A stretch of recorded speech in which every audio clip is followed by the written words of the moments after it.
షాద్ నగర్ వైపు ఉన్న మన స్వర్గసీమ వెంచర్లో ప్లాట్లు కొన్న వాళ్ళంతా సంతోషంగా ఉన్నారు. ఒక్కసారి విజిట్ చేయండి. అన్నిటికన్నా ముఖ్యంగా ఫస్ట్ ముందు తెలుసుకునేది ఫ్యామిలీ బ్యాక్గ్రౌండ్ ఏంటి? డాడీ వాళ్ళు మాది యాక్చువల్లీ విజయనగరం, పుట్టి పెరిగింది అంతా విజయనగరమే. మా హస్బెండ్ వాళ్ళు పెరుమాలి, బట్ వాళ్ళు స్టడీస్ కోసం అని చెప్పి విజయనగరం వచ్చేసారు. ఓకే. ఇంకా మోస్ట్లీ ఏంటంటే ఇద్దరం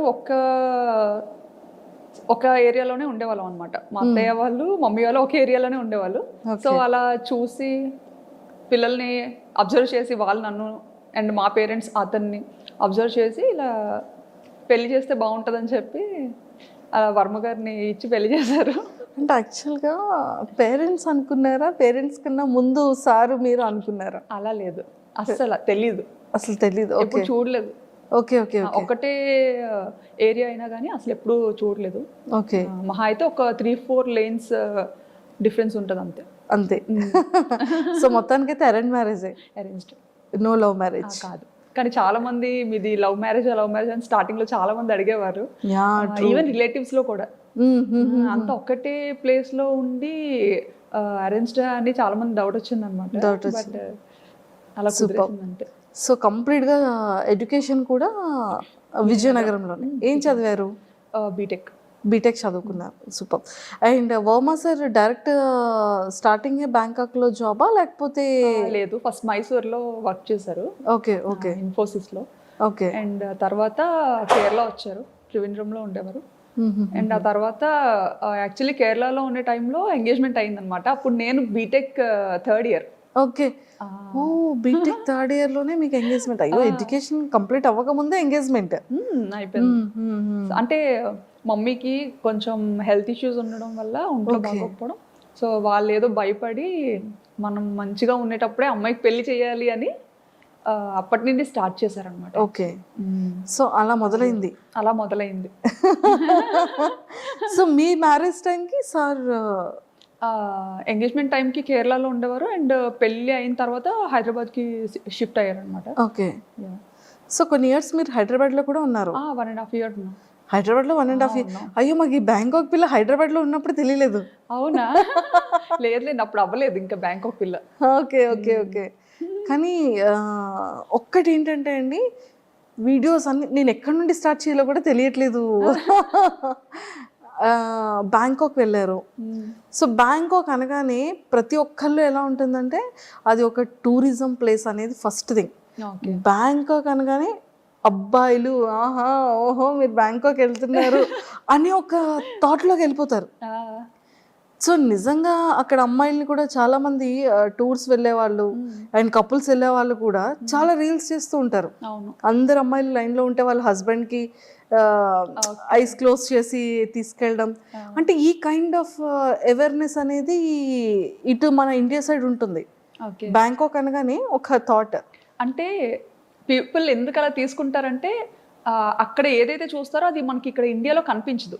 ఫస్ట్ థింగ్, ఆ నైట్ లైఫ్ అనేది ఇండియాలో మనకి చాలా తక్కువ. అంటే మేబీ ఢిల్లీ అటుపక్క మనకి ఉండొచ్చేమో, ముంబై ఢిల్లీ అటుపక్క. బట్ ఇటుపక్క మన ఆంధ్ర తెలంగాణ సైడ్ అయితే నైట్ లైఫ్ అని అలాంటిది ఏది మనకి ఇక్కడ ఉండదు. బట్ అదేంటంటే ఇక్కడ నుండి వచ్చిన పీపుల్కి అక్కడ చాలా అది డిఫరెంట్గా అనిపిస్తుంది అనమాట.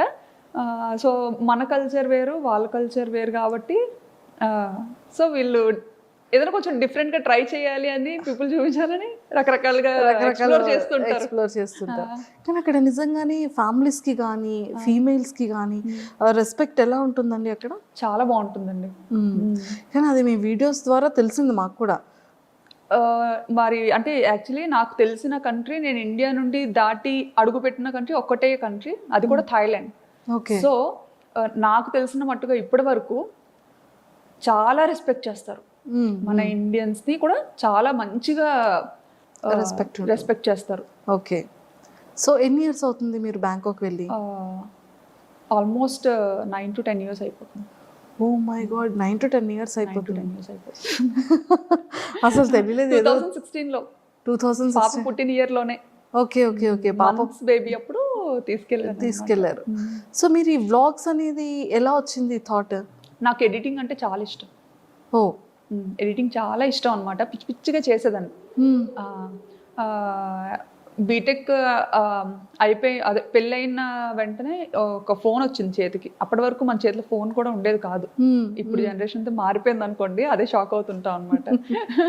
సో చేతికి ఫోన్ రాగానే అదే అలా ఏదో ఒకటి చేయడం. సో బేసిక్గా నాకు ఎలా అంటే నన్ను నేను స్క్రీన్స్లో చూసుకోవడం ఇష్టం. ఓకే. నన్ను నేను సో ఏదైనా మ్యూజిక్కి మన వీడియో క్లిప్ పెట్టి రకరకాలుగా ఎడిటింగ్ అనేది చేసేదాన్ని అనమాట అప్పట్లో.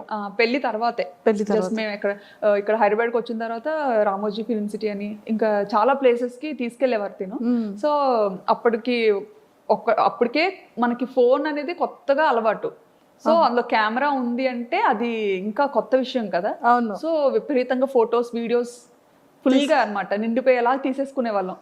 తీసేసుకొని అవి ఎక్కడ అప్లోడ్ చేయాలో తెలియక అదే ఎన్ని హార్డ్ డిస్క్లను పెడతాం. సో అలాగా హార్డ్ డిస్క్ లో పెట్టినవి మళ్ళీ అంత ఈజీ కాదు. ఎప్పుడైనా చూసుకోవాలి అనుకుంటే మళ్ళీ తీసి చూసుకోవడం కూడా డిఫికల్ట్. సో మేము అప్పుడు ఒక థాట్ వచ్చింది అనమాట. అది మా హస్బెండ్ ఇలా ఎందుకు యూట్యూబ్లో ఒక అకౌంట్ ఉంటుంది, దానికి నువ్వు పెట్టేయాల్సినవన్నీ పెట్టేసి ప్రైవేట్లో ఉంచేసుకుంటే సరిపోతుంది, ఎవరికి కనపడదు కూడా, మనకి మెమరీ కూడా మంచిగా సేవ్ అవుతుంది, నచ్చినప్పుడు డిలీట్ చేసుకోవచ్చు అని చెప్పి ఫస్ట్ థాట్ అది. ఓకే. ఆ పర్పస్ మీదే మేము యూట్యూబ్ ఛానల్ క్రియేట్ చేయడం జరిగింది 9 years back. 9 years back start చేశారు. కానీ మీకు పాపులారిటీ అనేది ఎప్పటి నుండి స్టార్ట్ అయింది? నాకు 2022 అండి. 2022లో. సో సడన్ గా అది బ్యాంకాక్ పిల్ల ఛానల్తో స్టార్ట్ అయింది. ఐ థింక్ ఫస్ట్ దీపావళి వీడియోనా? దీపావళి కాదు, అమ్మవారిది. ఫస్ట్ నేను అమ్మవారి వీడియో యా, ఏదో సమ్ డివోషనల్ వీడియోని ఫస్ట్ వీడియో. నాకు యాక్చువల్లీ అమ్మవారు అంటే చాలా ఇష్టం అనమాట, సెంటిమెంట్ కూడా. సో అంటే ఇది వరకు పెట్టిన ఛానల్స్ అన్ని జస్ట్ నార్మల్ ఏదో మన ఈ మెమరీ ఇష్యూస్ కోసం పెట్టింది అనమాట. బట్ ఈ బ్యాంకాక్ పిల్ల అనేది రీసెంట్గా స్టార్ట్ చేశాను కదా 2022లో. సో అదేంటంటే కొంచెం మంచిగా ఎడిటింగ్ చెయ్యాలి, కొంచెం నలుగురు చూడాలి అంటే చూడాలి, వీడియోస్ని పబ్లిక్ చెయ్యాలి అన్న కాన్సెప్ట్తో చేశానమాట. సో అలా స్టార్ట్ చేసినప్పుడు ఖచ్చితంగా దేవుడితో స్టార్ట్ చేద్దాము డెవోషనల్గా అని చెప్పి అమ్మవారిని చూపించాను అనమాట. అక్కడ దసరా ఉత్సవాలు చాలా బాగా జరుగుతాయి. దసరా ట్రూ. అదే మీది ఫస్ట్ వీడియో నేను చూసాను. అంటే స్టార్టింగ్ మీది సెకండ్ థర్డ్ వీడియో నుంచి మీరు ట్రెండింగ్ స్టార్ట్ అయింది మీది. అవును. విత్ ఇన్ ఫ్యూ వీడియోస్లోనే మీరు జనాలకి వచ్చేసారు.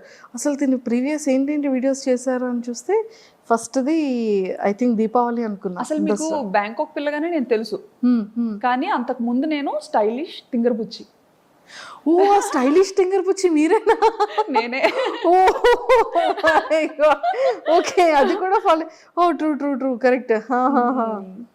సో అది కరెక్ట్గా ఈ బ్యాంకాక్ పిల్ల కన్నా ముందు స్టార్ట్ చేశాను అనమాట, స్టైలిష్ తింగర్ బుచ్చి అని చేశాను. కానీ అది చాలా కష్టపడ్డా, దానికి చాలా ఖర్చు పెట్టించా మా హస్బెండ్తో.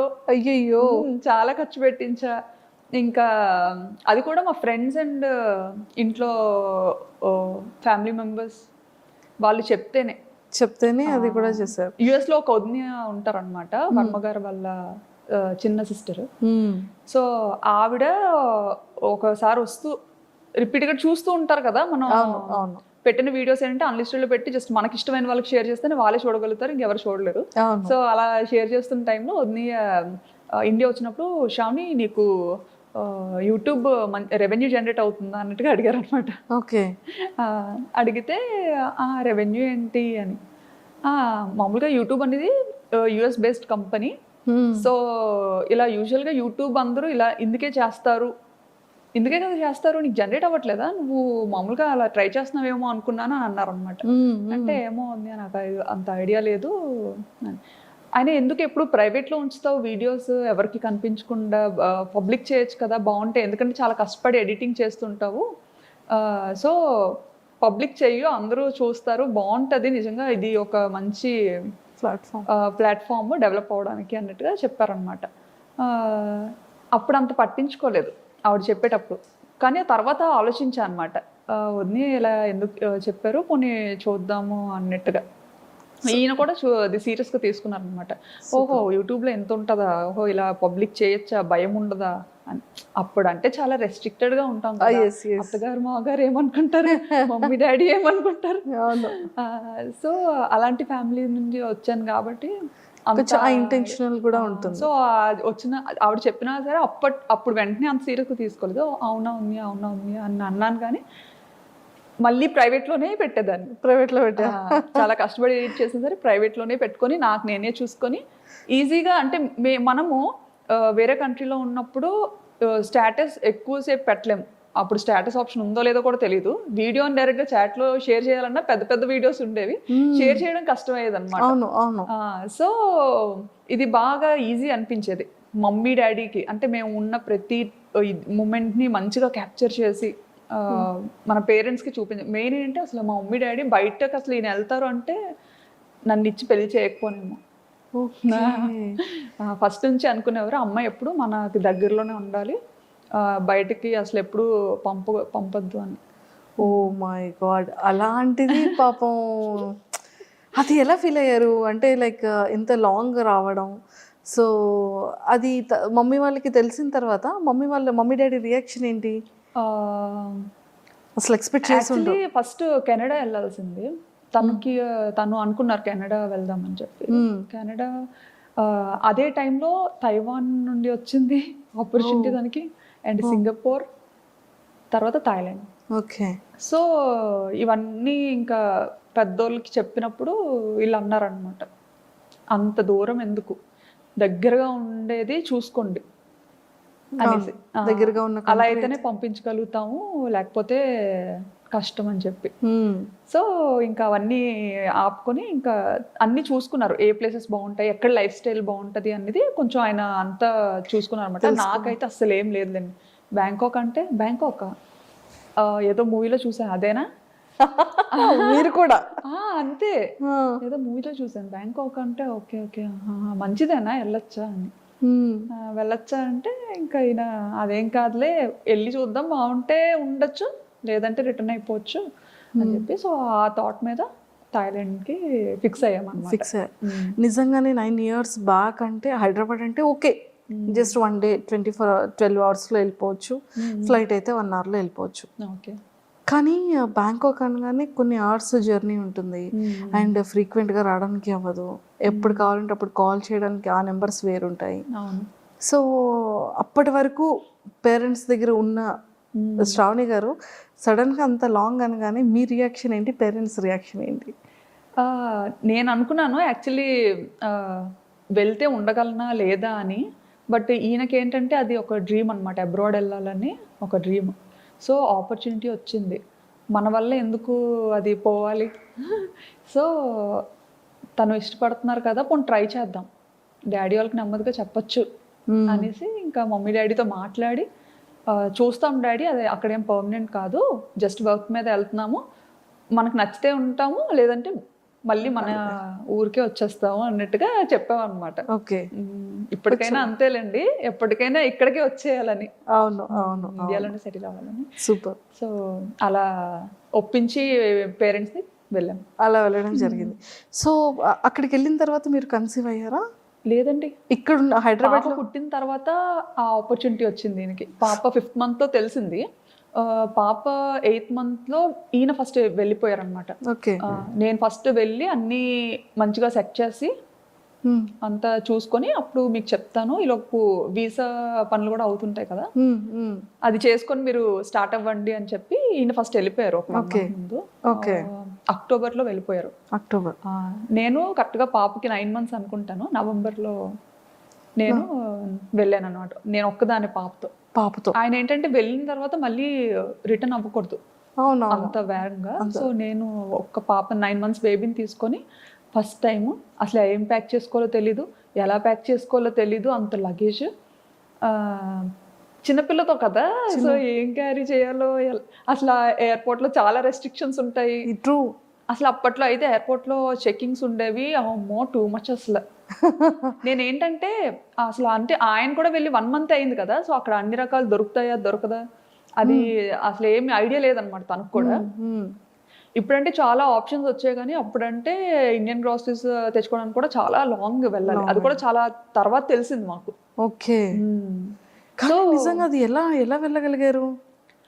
అది పాపతోనా? పాపతో అలాగే అప్పట్లో డైరెక్ట్ ఫ్లైట్ లేదు, డైరెక్ట్ కనెక్టింగ్.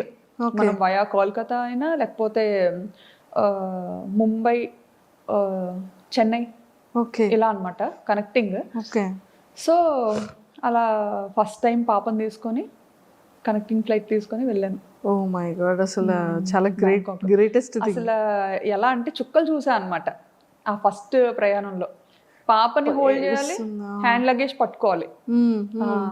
సో అంతవరకు ఏంటి, మనం ఇండియాలో ఉండేటప్పుడు మనం అంత పట్టుకొని తిరిగేది ఎప్పుడు ఉండదు బయట యూజువల్గా. ఎందుకంటే మన పక్కన పేరెంట్స్ ఉంటారు, ఒకరు కాకపోతే ఒకరైనా కాసేపు ఎత్తుకోవడం అన్నీ అనమాట.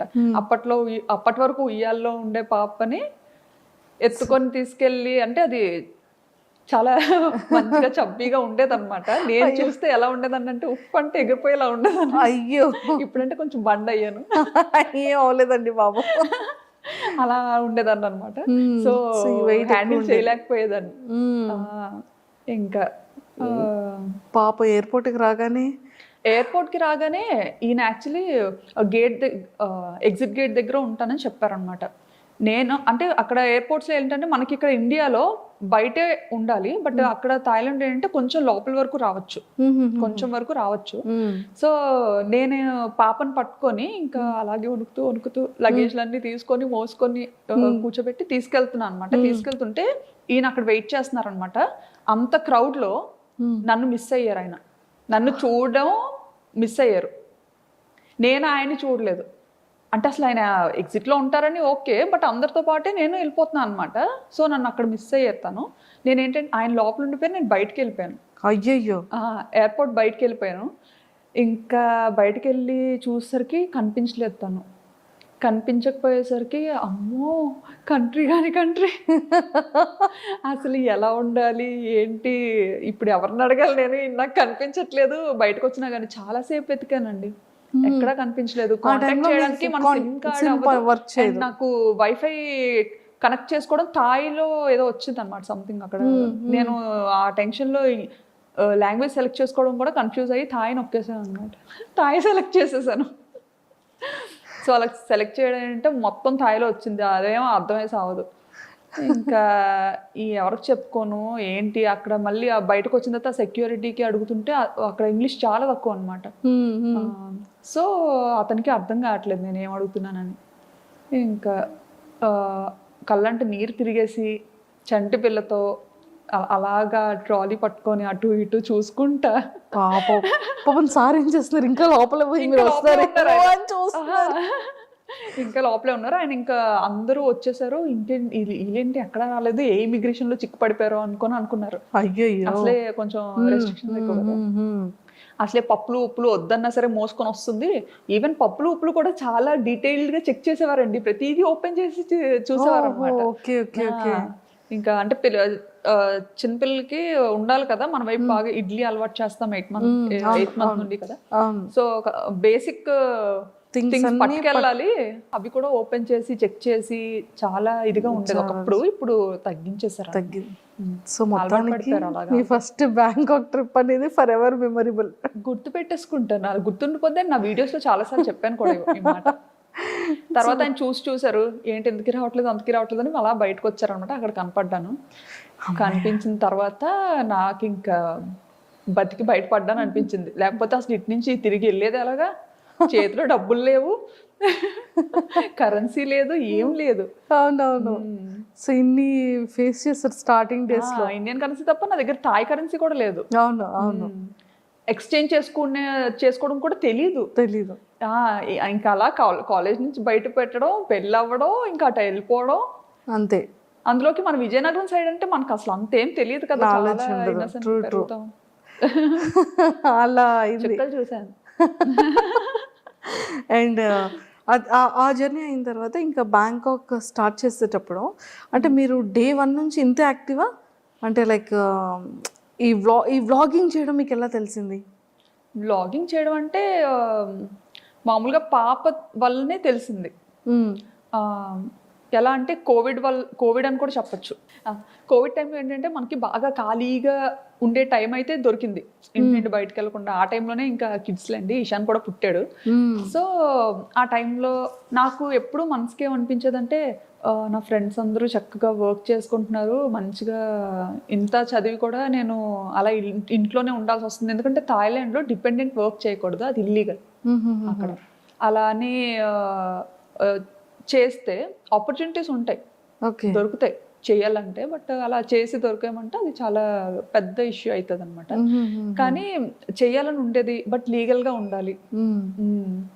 సో అదొకటి బాగా ఎప్పుడు మనసులో అనిపించేది, ఆయనే వర్క్ చేస్తున్నారు నేను కూడా చేస్తే ఎంత బాగున్నా అని చెప్పి ఏదో ఒకటి చెయ్యాలి. బట్ సాఫ్ట్వేర్లోనే ఉండాలి, సాఫ్ట్వేర్ జాబే రావాలి అని అయితే ఎప్పుడు అనుకోలేదు. అండ్ ఆయన కూడా ఎప్పుడు నువ్వైతే అన్ఫిట్ సాఫ్ట్వేర్కి అని అనేవారు. ఎందుకంటే కుదురుగా ఓ దగ్గర ఉండవు, ఓ దగ్గర కూర్చోవు,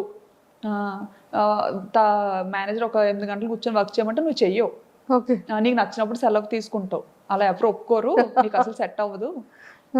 డాడీ వాళ్ళు ఏంటంటే కొంచెం బిజినెస్ బ్యాక్గ్రౌండ్లో నుండి ఇది అవ్వడం, చిన్నప్పటి నుంచి కొంచెం అలా పెరగడం, నాకేంటంటే నా లైఫ్ స్టైల్ బిజినెస్ వేలో ఉండేది, అంతా అలాగే ఉండేది. అంటే ఇంకా అంతా మనకు నచ్చినప్పుడే చేయాలి, మనకు నచ్చినప్పుడే ఉండాలి, అది అలవాటు అయిపోయింది. అలా అలవాటు అయిపోయింది. నాన్నగారు వాళ్ళది ఏంటి బిజినెస్? డాడీ వాళ్ళకి రెస్టారెంట్ ఉంది, 30 years నుండి, తాతలు ముత్తాతల నుండి అంతా రెస్టారెంట్ బిజినెస్. ఓకే, విజయనగరంలో. ఏంటండి నేమ్? మీసాల్ రాజ్ గారు hotel. Okay okay okay, super. So అలాగా యూట్యూబ్ అలా స్టార్ట్ చేయాలనిపించింది. యూట్యూబ్ అలా స్టార్ట్ చేయాలని అనిపించలేదులేండి, అంటే ఏదో అవుతాను అని అయితే చేయలేదు. ఈ ఏంటంటే ఇంకా పిల్లతో థాయిలాండ్ ట్రావెల్ వెళ్ళినప్పుడు నాకు అక్కడ పాపకి ఎలాంటిది చేసి పెట్టాలి, ఫస్ట్ కిడ్ కదా, అవును అవును, ఏం తెలీదు. ఇక్కడ ఉండేటప్పుడు ఏంటంటే ఇంకా అత్తయ్యో మమ్మీయో టైం టు టైం వాళ్ళకి ఏం చేసి పెట్టాలి, ఎలా చేసి పెట్టాలి అంతా వాళ్ళే చూసుకునేవారు అనమాట, తినిపించడంతో సహా. సో నాకు అసలు అంత ఏం పని ఉండేది కాదు, అంటే ఫస్ట్ కిడ్ కదా తనకేం తెలియదు, ఏం చేస్తుందిలే అన్నట్టు. ఇంకా అలా అత్తయ్య కూడా ఎలా అంటే బాగా పాపను ఎలా గారాబం చేస్తారో నన్ను అలాగే గారాబంగా చూసుకునేవారు. ఓకే, అసలు ఇంట్లో పని కూడా చేయించేవారు కాదు. మావయ్య అత్తయ్య చాలా మంచోళ్ళు. సూపర్. సో అలా స్టార్ట్ అయింది. అక్కడికి వెళ్ళిన తర్వాత పాపకి ఎలా ఎలా వీడియో అదే ఫుడ్ పెట్టాలి అనేది వీడియోస్ చూసేవాళ్ళు. వీడియోస్ చూసేదాన్ని అనమాట, బేబీస్ కి ఎలా ఏం చేయాలి, ఏం చేస్తే మంచిగా ఉంటది అనేసి అన్ని వెతికేదాన్ని. మనకి ఫీమేల్ యూట్యూబర్స్ ఉండేవారు కదా, అవునవును, చాలా మంది చేసేవారు అప్పట్లో అమ్మాయిలు, వాళ్ళవి చూసేదాన్ని అనమాట వ్లాగ్స్. అలా చూసి చాలా మంది ఆల్మోస్ట్ ఆల్ అందరినీ చూసాను, అందరు అమ్మాయిల్ని అందరి ఛానల్స్ చూసాను అనమాట. సూపర్. సో అలా మొదలైంది, చేసి అలా స్టార్ట్ అయింది. ఎక్స్పెక్ట్ చేశారు ఎప్పుడైనా ఇంత ఫేమస్ అవుతారని కానీ, ఇంత మంచిగా జనాల్లోకి రీచ్ అవుతారని కానీ? అస్సలు ఎక్స్పెక్ట్ చేయలేదు, అలా అనుకోని కూడా రాలేదు. సో అలా ఫాలో అయ్యేదాన్ని, చాలా మంది ఛానల్స్ ఫాలో అయ్యి అది నాకు బాగా మంచిగా హెల్ప్ అయ్యేది కూడా. ఓకే, చక్కగా అలా ఫాలో అయ్యి అంతా చేసుకొని ఆ బుడ్డిదాన్ని నెమ్మదిగా ఏదో అలా పెంచేదాన్ని అనమాట. అప్పటికి అక్కడ థాయిలాండ్లో ఉండలేక ఇండియాకి థాయిలాండ్కి yearly 3 times up and down చేసేదాన్ని. వెళ్ళేసరికి అంత ఫేస్ చేసిన తర్వాత ధైర్యం వచ్చింది అనమాట, సర్లే వెళ్ళగలను వచ్చేయగలను ఫిక్స్ అయిపోయారు. వచ్చేస్తానని పంపించేసేవారు ఈయన అడిగిన వెంటనే కూడా. ఎందుకంటే ఏడ్ చేసేదాన్ని, నేను ఇక్కడ ఉన్న వెళ్ళిపోతాను. ఎందుకంటే అక్కడ ఫుడ్ నాకు నచ్చేది కాదు, అండ్ నాకు వంట రాదు. అక్కడికి వెళ్ళేసరికి నాకు వంట సరిగ్గా రాదు. అండ్ చెప్పాను కదా ఇక్కడ వెళ్ళక ముందు 1.5 years హైదరాబాద్లో ఉన్నా అని చెప్పి. అప్పుడు ఆ టైంలో అయితే నా వంటకి పాపం ఆయన అయ్యో ముందేనా అడిగి చేసుకున్నాను కాదు అనుకునేవారేమో అనుకునేదాన్ని నేను మనసులో. ఎంత అంటే ఈవెన్ సాంబార్ అయితే శనగపప్పుతో చేశాను అనమాట. శనగపప్పుతో సాంబార్ చేస్తారు, కందిపప్పుతో చేస్తారు. అది చేసుకొని నేను తిన్నానా అంటే నేను తినలేదు, చుట్టుపక్కల అందరికి కూడా పంచాను, వెనక ఆంటీకి కింద ఆంటీకి అందరికి. పాపం ఇంకో రోజు ఎప్పుడు అడగలేదు. ఇంకా అది కూడా ఇంత చేశాను అనమాట. అంటే నాకు సాంబార్ చేయాలి అంటే ఇంత సాంబార్ చేయాలంటే ఇంత పప్పు వేయాలేమో అని ఇంత పప్పు ఉడకపెట్టా అనమాట. సో అది ఏంటంటే అది ఉడుకుతా అది పెరుగుతూ ఉంటుంది కదా, సో అప్పుడు ఇంకా వాటర్ యాడ్ చేసి ఓహో తెప్పాలు నిండిపోతుంది, ఇంకో పెద్ద తెప్పాలు పెడదాం, అలా ఇంత తెప్పాలు అయింది అది. అది పిక్స్ పంపించారా ఇంటికి సాంబార్ చేశానని? పిక్స్ ఏం తీసి పంపించలేదు కానీ అంత ఎక్కువ చేశాను కదా, సో ఏం చేసుకుంటాం అని చెప్పి ఇంకా వెనక ఒక బ్యూటీషియన్ ఒక అక్క ఉండేవారు, ఆ అక్క వాళ్ళ మదర్ ఉంటే ఆవిడకి ఇచ్చాను, కింద ఆవిడకి ఇచ్చాను. ఈవినింగ్ మా హస్బెండ్ వచ్చేసరికి అది చూసి మనకే ఉండేవా లేకపోతే వీధంతటికి ఉండేవా అని అడిగారు. పాపం తిన్నారా వర్మ గారు? అలాగే పాపం ఏదైనా తినేస్తారండి, నీళ్ళన్నం పెట్టినా తినేస్తారు. అస్సలు ఇది ఉండాలి అది ఉండాలి అని ఏం లేదు. నా గురించి తెలుసు కదా, తెలిసి ఏం ఎక్స్పెక్ట్ చేస్తాను. సూపర్. సో ఎప్పుడు మీకు ఫేమ్ రావడం వచ్చింది? ఏ వీడియోతో వచ్చింది? ఏ వీడియో నుంచి మీరు ఓ మై గాడ్ అసలు ఏంటి ఇంతమంది పింక్ చేస్తున్నారు, ఇంత బాగా వీడియో వెళ్తుందా అని అనిపించే మూమెంట్స్ ఏంటి? నాకు ఫస్ట్ వీడియో వైరల్ అయింది బ్యాంకాక్లో టుక్ టుక్ వీడియో అని. ఈవెన్ ఆ వీడియోలో నేను కనిపించలేదు కూడా. సో వాయిస్ మాత్రమే, ఓన్లీ వాయిసే. ఆ వీడియోలో నేను అసలు కనిపించను. అది కూడా ఎప్పుడో మార్కెట్కి వెళ్ళాను, లోకల్ ఫ్రెష్ మార్కెట్స్ ఉంటాయి కదా, మార్కెట్కి వెళ్ళినప్పుడు సరదాగా అలా షూట్ చేశాను. నాకు ఏంటంటే అదొక ఉండేదన్నమాట, అదొక హ్యాబిట్లో ఉండేది, ఏదైనా డిఫరెంట్గా కనిపించిందంటే ఖచ్చితంగా అది క్యాప్చర్ చేసేయాలి అన్నది. సో షూట్ చేసుకున్నాను, అది ఉంది, అది ఎడిట్ చేసి పెట్టాను. అది బాగా సడన్గా వైరల్ అయిపోయింది అనమాట. అది అసలు ఓ ఒక ఆటోని అమ్మో ఇంతలా చూస్తారా, అది కూడా మన ఇండియాలో ఉన్న ఆటో లాగా కొంచెం డిఫరెంట్గా ఉంటుంది. ఫస్ట్ టైం మీరు బజార్కి వెళ్తూ ఆటోలో కూర్చుంటూ నేను బస్లో ఉంటూ ఒక ఆటోని షూట్ చేశాను. అప్పుడు నేను బస్లో ఇంటికి వెళ్తున్నాను, షాపింగ్ అంతా అయిపోయి, సో ఇది ఆటో చాలా బాగుంది కదా అని షూట్ చేశాను అనమాట. అది వైరల్ అయింది. అండ్ అలానే మార్కెట్కి వెళ్తూ అక్కడ కూడా ఏంటిది మన ఇండియాలో ఉంటాయి కదా పాములు, ఇది కప్పలు, రకరకాలు అవన్నీ చూసి నాకు అసలు చికెన్ ఫిష్ మామూలుగా అయితే ముక్క లేకపోతే ముద్ద దిగదు నాకు. రెస్టారెంట్ నుండి వచ్చాను కదా, హోటల్లో, సో ముక్క లేకపోతే ముద్ద దిగదు. సో అక్కడికి వెళ్ళిన తర్వాత నాకు వంట రాదు, ఏం చేయాలో తెలీదు. ఈ మార్కెట్కి వెళ్తే ఏమో ఈ చికెన్ దగ్గరే ఇవి పాములు ఉండేవి, ఫిష్ దగ్గరే కప్పలు ఉండేవి, ఇంకా అన్ని రకాలు అనమాట, ఎలకలు అన్ని. సో అవన్నీ చూసిన తర్వాత ఇవి కూడా తినబుద్ధి వేసేది కదా అసలు. చచ్చిపోతానేమో, అమ్మో రెండు కలిపి ఉన్నాం, రెండు ఒక దగ్గర కొడతారేమో అని భయం వేసేది చాలా. ఓకే. సో అలా మరి వంట ఎప్పటి నుంచి నేర్చుకోవడం స్టార్ట్ చేశారు? వచ్చేసింది అలాగా, యూట్యూబ్ భయపడ్డాను కాబట్టి ఇంకా ఆటోమేటిక్ గా వచ్చేసింది. చచ్చిపోతాను తినకపోతే, ఇంకా వంట నేర్చుకోకపోతే ఇంకా చచ్చిపోతాను. అండ్ మన పేరెంట్స్ అక్కడికి వచ్చి వండే ఇది లేదు, వీళ్ళు రారు, సరదాకు కూడా రారు. ఎప్పుడైనా వచ్చినా సరే ఎంత బేగా పారిపోద్దామా అని చూస్తారనమాట. వాళ్ళకి పాపం అక్కడ అలవాటు అయిపోయింది కదా, ఇండియా అలవాటు సో టెంపుల్స్ అంటారు అనమాట. వచ్చినా సరే అన్ని టెంపుల్. యాక్చువల్లీ మన ఇండియాలో ప్రతి మంత్ కు ఒక ఇది ఉంటుంది, శ్రావణ మాసం, కార్తీక మాసం. అవును, బాగా చేస్తారు. అందులోకి మా మమ్మీ వారాలు ఎక్కువ చేస్తారు, నన్ను చేయమంటారు, నేను చేయను. నేను 365 రోజులు తినేస్తాను. ఎప్పుడైనా నేను తినకూడదు అనుకుంటే మానేస్తాను, అంతే. రూల్, మన రూల్. అది పెళ్ళైన తర్వాతే అలాగా, పెళ్ళైన తర్వాత అలా స్టార్ట్ అయింది. మా మమ్మీ మామూలుగా తిన్నించేవారు కాదు, ఇక్కడ యూజువల్ గా తినకూడదు కదా, తినరు కొన్ని డేస్, సో ఆ టైంలో తిన్నించేవారు కాదు. కానీ పెళ్ళైన తర్వాత మాత్రం ఆ రూల్ బ్రేక్ చేశారు అత్తయ్య అన్ని అన్నమాట. మా మమ్మీ ఇంకా చాలా రెస్ట్రిక్టెడ్ గా ఉండేవారు చాలా విషయాల్లో.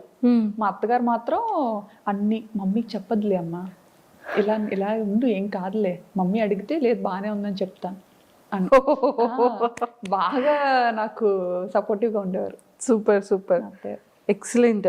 సో ఆ యూట్యూబ్ నుంచి ఫేమ్ అయిన తర్వాత మీరు సడన్గా విజయనగరం వచ్చేటప్పుడు కానివ్వచ్చు, హైదరాబాద్లో దిగేటప్పుడు కానీ ఫస్ట్ మిమ్మల్ని గుర్తుపట్టడం ఎలా మొదలైంది? ఫేమ్ వచ్చిన తర్వాత అంటే ఫస్ట్ ఎయిర్పోర్ట్లో దిగినా కూడా నాకు తెలియదు. హైదరాబాద్లో అనుకుంటాను, హైదరాబాద్లోనే బాగానే అసలు చాలా గుర్తుపట్టారు బాగా. ఎలా అంటే చూసిన 10 మందిలో ఒక 8 మంది ఖచ్చితంగా గుర్తుపట్టేవారు అనమాట. ఇంకా పిల్లలైతే అడగక్కర్లేదు, పిల్లలు ఆల్మోస్ట్ ఆల్ అందరూ గుర్తుపట్టేవారు. ఎక్కువ పిల్లలే చూస్తారంట నా వీడియోస్. నేనేంటంటే యాక్చువల్లీ పెద్దోళ్ళ కోసం స్టార్ట్ చేశాను ఇది. ఎలా అంటే ఒక 40+ 50+ ఉన్న ఏజ్ గ్రూప్స్ ఉంటారు కదా, వాళ్ళ గురించి స్టార్ట్ చేశాను అనమాట. ఎలా నాకేంటంటే నాకు కొంచెం ఆ, అమ్మమ్మలతోని నాన్నమ్మలతోని వాళ్ళతోని కనెక్షన్ ఎక్కువ. చిన్నప్పటి నుంచి కూడా తమ్ముడు మమ్మీ వాళ్ళ దగ్గర ఉంటే నేను నాన్నమ్మ దగ్గర పెరిగాను. మన ఏరియా సైడ్ కొంచెం అటు సైడ్ కొంచెం అలానే అలా ఉంటది కదా, సో నేను ఎక్కువ నాన్నమ్మతో. అలాగా నాకు అమ్మమ్మ నాన్నమ్మ అంటే చాలా పిచ్చి ప్రేమ, వాళ్ళ మాటలు, వాళ్ళ దగ్గర ఉండడం నాకు అది బాగా అలవాటు. సో మన యాస అనేది మనకి బాగా అలా కనెక్ట్ అయింది నాకు బాగా. సో మీరు ఎప్పుడైనా అనుకున్నారా అంటే స్లాంగ్ ఎలా ఉంటుందో, బయటికి ఎలా రిసీవ్ చేసుకుంటారో? అలా స్టైలిష్ తింగరబుచ్చి అని చెప్పాను కదా, అందులో మాత్రం ఇంకా నటించి జీవించి పడేసేదాన్ని అనమాట. అంటే నేనంటే నేను కాదన్నట్టు. అంటే ఎలా అంటే, హలో హాయ్ బాగున్నారా, ఎవరో నేనెవరు స్టైలిష్ తింగరబుచ్చి అని, ఎలా ఉన్నారు మీరు అంటే మనం తెలియని ఎవరైనా మనకు కొత్తగా పరిచయం అయ్యారు అనుకోండి, ఇప్పుడు మనం డైరెక్ట్గా యాస మాట్లాడలేము వాళ్ళతో. ఎందుకంటే తెలంగాణ వాళ్ళకి ఆంధ్ర అర్థం కాకపోవచ్చు, ఆంధ్ర పీపుల్కి తెలంగాణ యాస అర్థం కాకపోవచ్చు కొన్ని వర్డ్స్ కానీ ఏదైనా. సో వెరీ బేసిక్ యాక్సెంట్ ఉంటుంది కదా, దాంతో స్లాంగ్తో మాట్లాడారు. ఆ ఛానల్లో అలా మాట్లాడాను అనమాట. అలా అంత ఓవర్ యాక్షన్ చేయబట్టి ఆ ఛానల్ క్లిక్ అవ్వలేదేమో అనిపించింది. సో బ్యాంకాక్ పిల్లకి వచ్చేసరికి ఈ ఛానల్తో చాలా కష్టపడ్డాను యాక్చువల్లీ. స్టైలిష్ తింగర్ బుచ్చితో చాలా కష్టపడ్డాను అనమాట. ఎందుకంటే ఆ వీడియోస్ పెట్టేవి పబ్లిక్ చేసేదాన్ని, పబ్లిక్ లో పెట్టేదాన్ని అనమాట. అప్పుడు అయ్యో ఎవరు చూడట్లేదు, పబ్లిక్ లో పెట్టినా వదినేమో అందరు చూస్తారని చెప్పారు. కానీ ఎవరు చూడట్లేదు. కానీ ఎడిటింగ్ కి దానికి చాలా యూజువల్గా మనం చేసే అంతకు ముందు అన్నీ ఏంటంటే మ్యూజిక్ తో చేసేదాన్ని కదా. సో ఇదేంటంటే మ్యూజిక్ లేకుండా చేసేదాన్ని అనమాట. అంటే మ్యూజిక్ తో అయితే కాపీరైట్స్ వచ్చేవి, మానిటైజేషన్ అవ్వదని చెప్పి చేసేదాన్ని. సో అంత చాలా కష్టపడ్డాను దానికి, అది క్లిక్ అవ్వలేదు, ఇంకా ఆపేసాను అనమాట. ఆపేసి అప్పుడు ఏంటంటే బాబుకి దెబ్బ తగిలింది మా ఇషాన్కి. వాడు ఏంటంటే నేను పాపని రెడీ చేస్తున్న టైంలో సోఫాలో కూర్చొని పాపకి జడేస్తున్న టైంలో చాలా చిన్నగా ఉండేవాడు అనమాట. కోవిడ్ టైము, కోవిడ్ వల్ల తగిలేసిందని అనుకోవచ్చు. ఇంకా ఎలా అంటే మామూలుగా పిల్లలతో ఉండేటప్పుడు మాకు అలవాటు ఏంటంటే ఇంటి పట్టున ఉండడం అలవాట్లేదు. నా దగ్గర నాకు ఒక అంతటా కాలు ఆడవు, ఓ దగ్గర కూర్చోవడం అంటే నా పని కాదు. సో పిల్లలతో పాటే ఎప్పుడు ప్లే గ్రౌండ్ లో ఉండేవాళ్ళం. మా కమ్యూనిటీలో ఒక ప్రైవేట్ ప్లే ఏరియా ఉండేది. సో 24 గంటలు అక్కడే ఉండేవాళ్ళం అనమాట. ఓన్లీ తినడానికి పడుకోవడానికి ఇంటికి వచ్చేవాళ్ళం. సో అక్కడే ఉండేవాళ్ళం, చాలా బాగుండేది. అలా ఆడించుకోండి. బాబుకి ఆట అలవాటు అయిపోయింది బాగా. పాప ఏంటంటే ఉంటే ఆడుతుంది, లేదంటే కామ్గా ఉంటుంది. ఆడపిల్ల ఎలా ఉంటుందో అలా ఉంటుంది. కానీ బాబు అలా కాదు, ఆటకు బాగా అలవాటు అయిపోయాడు అనమాట. ప్లే ఏరియాలో జంపింగ్ కానీ చాలా యాక్టివిటీస్ చేస్తూ అలవాటు అయిపోయాడు అప్పటి వరకు. సో ఆ కోవిడ్ టైంలో ఏంటంటే ఇంకా సడన్గా రెస్ట్రిక్షన్స్ రావడం, ఇంకా పార్క్ని కొంచెం క్లోజ్ చేయడం, అసలు కూర్చోడానికి కూడా ఏం లేకపోవడం, అసలు కిందకి అలో చేసేవారు కాదనమాట. వాడికి ఏంటంటే ఆట అలవాటు అయిపోయి ఇంట్లో ఆడుకోవడానికి అవ్వక, మగపిల్లలు అంటే ఆబ్వియస్లీ అన్నీ ఎక్కి జంప్ చేయడం అలాంటివన్నీ చేస్తుంటారు కదా. సో పాపకి నేను రెడీ చేస్తున్న టైంలో నా సోఫా వెనక నుంచి పైకి వెళ్ళి సోఫా పై నుంచి కిందకి దూకాడు. పక్కన కార్నర్లో వైఫై టేబుల్ ఒకటి ఉంటుంది అనమాట, కార్నర్ టేబుల్. అది షార్ప్గా ఉండేది, చిన్న రౌండ్ టేబులే. అసలు ఆ టేబుల్ తగులుతుందని కూడా ఎవరో అనుకోం. అక్కడి నుంచి పైన స్లిప్ అయిపోయాడో తెలియదు అంటే, నా బ్యాక్ సైడ్ ఉన్నాడు కదా వాడు, స్లిప్ అయిపోయాడో తెలియదు, అలా పడిపోయాడో తెలీదు. పడిపోగానే ఇంకా ముక్కు ఇలా కట్ అయిపోయింది అనమాట. ఇలా కట్ అయిపోయి ఇంక ఇలా వచ్చింది ముందుకి. అమ్మో.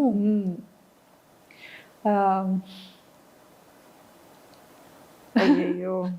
ఇప్పుడంతా చాలా మంచిగా రికవరీ అయ్యాడు, మంచిగా సెట్ అయ్యాడు. ఆ టైంలో చాలా పాపం బాగా వరీ అయి ఉంటారు. అంటే ఆ పాపతో ఎప్పుడు నాకు దెబ్బలు తెలీదు, అది ఫస్ట్ టైం.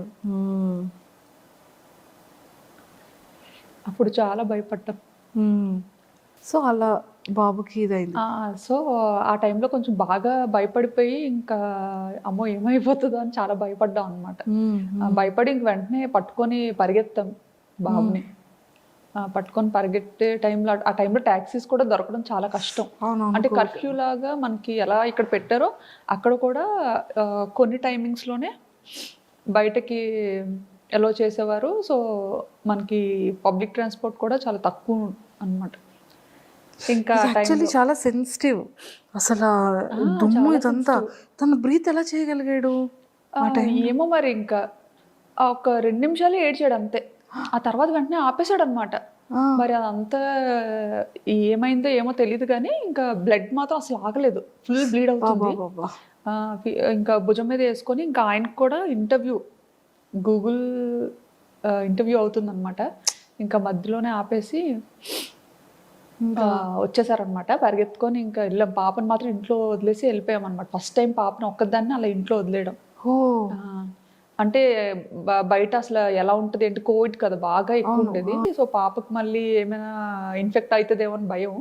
సో అలా ఎత్తుకొని రోడ్డు మీద పరిగెడుతుంటుంటే టాక్సీ కోసం, అంటే ఈ లోపు ఏమవుతుందా అన్న టెన్షన్తో ఇంకా పరిగెడుతూనే ఉన్నాం ఎక్కడ ఆగకుండా.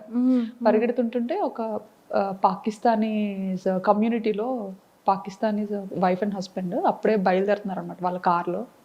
వాళ్ళు ఇంకా బాబుని చూసి మేము ఏడుస్తూ పరిగెత్తడం చూసి వెంటనే ఆగి, వాళ్ళు ఏ పని మీద వెళ్తున్నారో తెలియదు కానీ వెంటనే కార్ ఎక్కించుకొని ఇంకా హాస్పిటల్కి తీసుకెళ్ళి ఇంకా చాలా హెల్ప్ చేశారు. ఇంకా 2 చేతులతో దండం పెట్టి ఇచ్చారు. ఎంత చేసినా ఇంకా నేను అది మర్చిపోను.